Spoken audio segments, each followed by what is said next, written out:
சிதம்பரம் நடராசர் கோவிலும் மனித உடம்பு ஒன்று. எது போல? அந்த கோயிலில் இருக்கிற கொடிமரமும் மனிதனுடைய முதுகுத்தண்டு ஒன்று போல. ரெண்டுலையும் 32 இணைப்புகள் உண்டு. மனிதன் ஒரு நாளைக்கு விடக்கூடிய மூச்சு 21,600. அந்த கோயிலில் வேயப்பட்டிருக்கிற தங்க ஓடுகள் 21,600. இந்த உடம்புல 72,000 தசை நாறுகள் நரம்புகள். அந்த கோவிலில் அடிக்கப்பட்டிருக்கிற ஆணி 72,000. இந்த உடம்புல நவதுவாரம் 9 வாசல். அந்த கோவிலையும் 9 வாசற்படி. சாமி இருக்கிற இடம் கருவறை, உடம்புல இதயம் இருக்கிற இடம் கருவறை.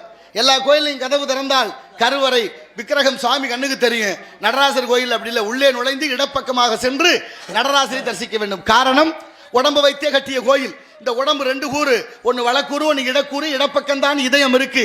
இதயம் இருக்கிற இடத்துல தான் இறைவன் இருக்க வேண்டும் என்று எண்ணி அறிவியல் வளராத காலத்திலே கட்டப்பட்ட கோவில் சிதம்பரம் நடராசர் கோயில். இது மட்டுமா?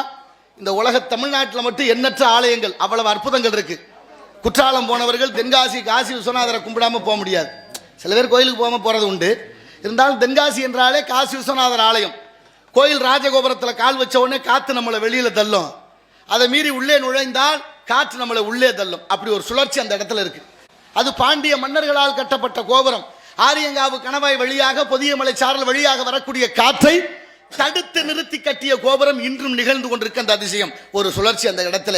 இப்படியெல்லாம் தமிழனுடைய நுட்பமான அறிவு, இயற்கையே மாற்றி அமைக்கும் வல்லமையும் கொண்டவர்களாக இருந்தார்கள் என்பதற்கு இது ஒரு எடுத்துச்சான்று, ஒரு சிறிய உதாரணம். அது மட்டுமல்ல, கரூர் மாவட்டம் குளித்தலை வட்டம் ஐயர் மலைன்னு ஒரு மலை இருக்கு தெரியுமா?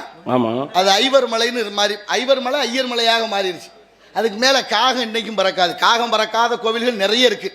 ஆனாலும் காரணம், மலை மேல இருக்கிற கோவில்கள்ல காகம் பறக்காதுங்கிறதுக்கு இந்த குளிர் பிரதேசத்தில் காகம் முட்டையிட்டு அடகாக்க முடியாதுங்கிற ஒரு காரணம். ஆனா இங்கே அந்த ஆண்டவர் இறைவனுக்காக கொண்டு வந்திருந்த பாலை தட்டி விட்டதுனால, அந்த பாலை தட்டியதுனால கோபம் கொண்டு அவர் கொடுத்த சாபம் இன்றும் குளித்தலை ஐயர் மலைக்கு மேலே இருக்க கோபுரத்துக்கு மேலே காகம் பறப்பதில்லை. இப்படிப்பட்ட அதிசயங்கள் இந்த நாட்டில் எண்ணற்ற இருக்கின்றன. யாகம், பிரம்ம யாகம், பிதுர் யாகம், சதுர் யாகம், புத்திரகாமேஷ்டி யாகம், அஸ்வமேத யாகம், மானுட யாகங்கள், இப்படி பல யாகங்களை செய்து விட்டால் கிடைக்கும் யோகம். யோகத்துக்கு விரோதிய செய் போகம்.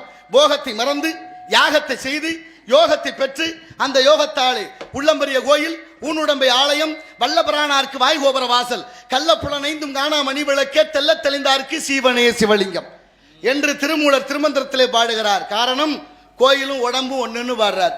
அதனாலதான் உள்ளங்கோயிலும் உடம்பு ஆலயம், மூச்சு காத்து சிவலிங்கம். இந்த மூச்சு போச்சுன்னா பேச்சு இல்லை, ஒன்றும் இல்லை. உயிர் இருக்கிற வரைக்கும் தான் இதுக்கு பேர் சிவம். உயிரற்று போனால் அதுக்கு பேர் சபம். சிவத்துக்கும் சவத்துக்கும் ஒரு எழுத்து தான் வித்தியாசம். ஒரு சுழி இருக்கு, ஜீவன் எழுதுனா சுழி இருக்கு, சிவம்னு எழுதுனா சுழி இல்லை.